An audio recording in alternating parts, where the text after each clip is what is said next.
Bismillahirrahmanirrahim. Assalamualaikum warahmatullahi wabarakatuh.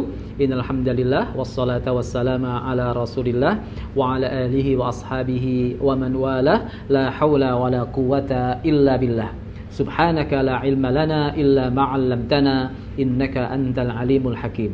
Pemirsa sekalian yang dimuliakan Allah Subhanahu wa taala, kita sebagai orang yang beriman, kita dalam kehidupan kita, kehidupan di dunia itu diatur oleh Allah Subhanahu wa taala dengan berbagai aturan. Ketika kita memiliki keinginan, memiliki cita-cita, ada karir yang sedang kita rintis, maka kita sebagai orang yang beriman harus berbeda dengan orang kebanyakan, gitu ya. Tidak kita menghalalkan segala hal.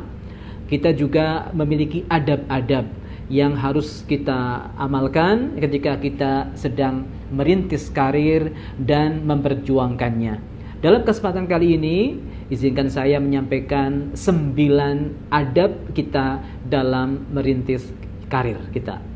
Pemirsa sekalian yang dimuliakan Allah Subhanahu wa taala, adab yang pertama adalah kita memastikan kebolehan, kehalalan karir yang ingin kita bangun. Karena pemirsa sekalian yang dimuliakan Allah Subhanahu wa taala, tidaklah atau bukanlah sebuah kesuksesan ketika kita berhasil membangun karir kita, merintis karir kita, kemudian ternyata hal itu dimurkahi oleh Allah Subhanahu wa taala. Tidak ada untungnya kita hidup senang di dunia, tapi harus mempertanggungjawabkannya dengan sangat berat di akhirat nanti. Maka pemirsa sekalian yang dimuliakan Allah Subhanahu wa taala, hal yang paling utama harus kita pastikan adalah kebolehan hal yang ingin kita rintis. Rasulullah sallallahu alaihi wasallam bersabda, "Al-halalu bayyinun wal haramu bayyinun wa bainahuma umurun mushtabihat la ya'lamuha katsirun minan nas faman ittaqash syubuhati faqad istabra'a lidinihi wa 'irdihi." Yang halal itu jelas, yang haram itu jelas. Di antara keduanya ada yang syubhat, tidak jelas kehalalan ataupun keharamannya. Hal yang seperti itu jarang diketahui oleh banyak orang. Banyak orang tidak mengetahuinya. Maka ketika kita berhadapan dengan yang syubhat, jalan selamat kita adalah meninggalkannya. Karena dengan demikian kita sudah menyelamatkan agama dan kehormatan kita. Hadis riwayat Al-Imam Al-Bukhari dan Al-Imam Muslim.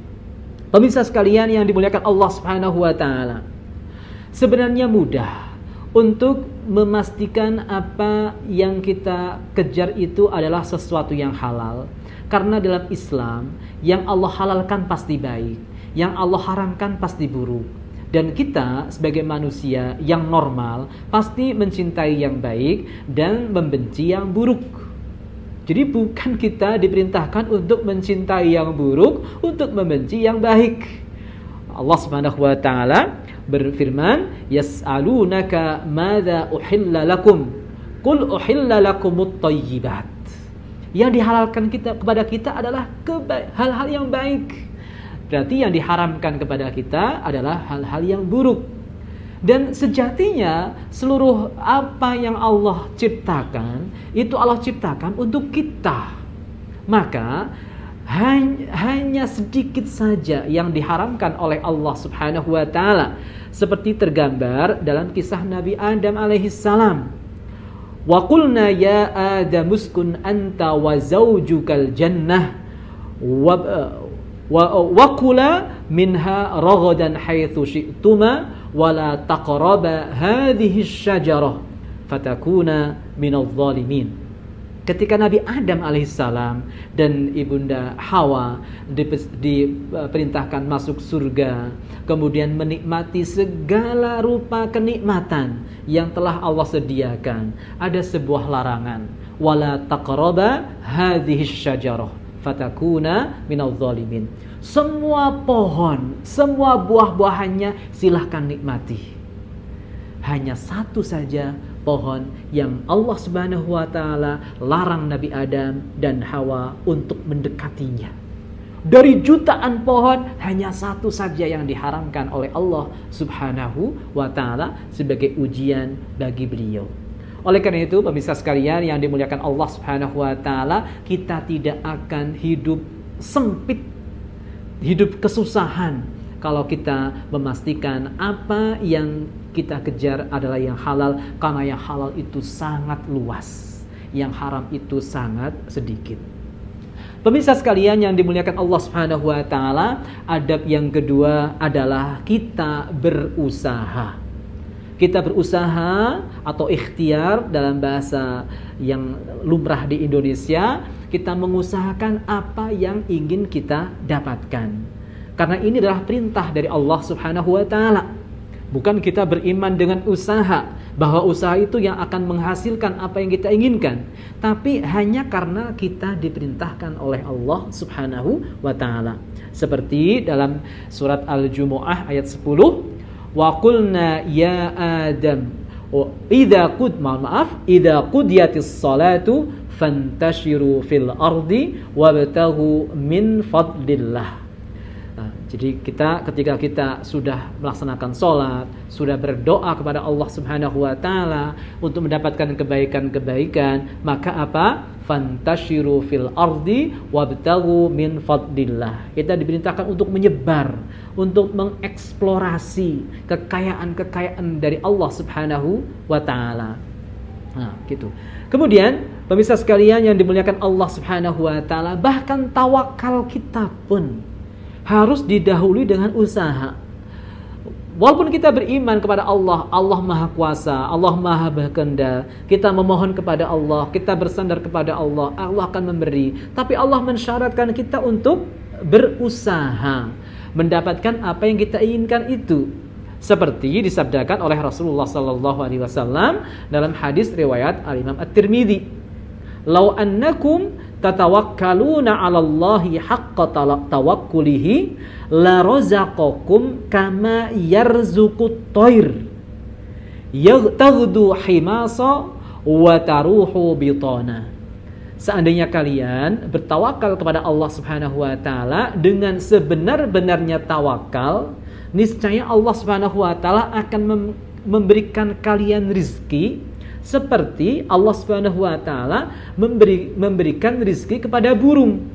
Burung keluar di pagi hari dalam kondisi perut kosong dan pulang ke kandang, ke sarangnya di sore hari dalam keadaan perut kenyang. Kalau kita perhatikan, di sini burung tidak hanya berdiam diri di sarangnya, gitu ya. Allah pasti akan memberikan rizkinya, tapi burung itu keluar dulu dari sarangnya di pagi hari, mencari entah kemana, tapi Allah Subhanahu wa ta'ala pasti akan memberikan rizki kepadanya, sehingga ketika pulang di sore hari, pulang dalam kondisi perut yang kenyang. Kemudian pemirsa sekalian yang dimuliakan Allah Subhanahu wa ta'ala, adab yang ketiga adalah berdoa kepada Allah Subhanahu wa ta'ala. Kenapa kita berdoa kepada Allah Subhanahu wa ta'ala? Karena Allah perintahkan. Wa qala rabbukum ud'uni astajib lakum. Allah memerintahkan kita untuk berdoa, dan Allah menjanjikan ketika kita berdoa, maka Allah Subhanahu wa ta'ala akan mengabulkan apa yang kita panjatkan. Maka pemirsa sekalian yang dimuliakan Allah Subhanahu wa ta'ala, ketika kita menginginkan ketika kita membangun karir kita, merintis karir kita, kita ingin mendapatkan sesuatu yang tinggi, gitu ya. Kita berdoa kepada Allah setelah kita berusaha tadi, gitu ya. Berdoa, memohon kepada Allah Subhanahu wa ta'ala. Karena Allah lah yang berkehendak, gitu ya. Berkehendak mewujudkan apa yang kita inginkan itu. Usaha seberat apapun, ketika Allah Subhanahu wa ta'ala berkehendak kita tidak mendapatkan apa yang kita usahakan, pasti akan ada satu faktor penting, gitu ya, dalam usaha kita yang kita lupakan sehingga tidak menghasilkan apa yang kita inginkan, gitu ya. Oleh karena itu, pemirsa sekalian yang dimuliakan Allah Subhanahu wa ta'ala, jangan malas-malas berdoa. Rasulullah SAW dalam hadis riwayat Al-Imam Ibnu Hibban, itu bersabda, a'jazun nasi man ajiza 'anid du'a. Orang yang paling lemah adalah orang yang berdoa saja, meminta saja, dia tidak bisa, dia tidak mau. Oleh karena itu, pemirsa sekalian yang dimuliakan Allah, adab yang ketiga adalah kita berdoa kepada Allah Subhanahu wa taala. Apalagi doanya kita panjatkan setelah kita beribadah, maka akan lebih mustajab. Seperti mustajabnya doa Nabi Zakaria. Allah Subhanahu wa taala berfirman, "Fanadathul malaikatu wa huwa qa'imun yusalli fil mihrab, annallaha yubashshiruka bi Yahya." Nabi Zakaria yang sudah tua renta, istrinya yang dikatakan mandul. Tapi kemudian ketika dia berdoa kepada Allah Subhanahu wa taala, dan di sini beliau yusalli fil mihrab, ada tempat khusus untuk sholat, dan dia berdiri menghadap Allah Subhanahu wa taala. Kemudian Allah Subhanahu wa taala kabulkan permohonannya dan akhirnya mendapatkan kabar gembira melalui para malaikat. Kemudian pemirsa sekalian yang dimuliakan Allah Subhanahu wa taala, yang keempat, adab kita dalam merintis karir kita, mengejar cita-cita kita adalah bertawakal kepada Allah Subhanahu wa taala.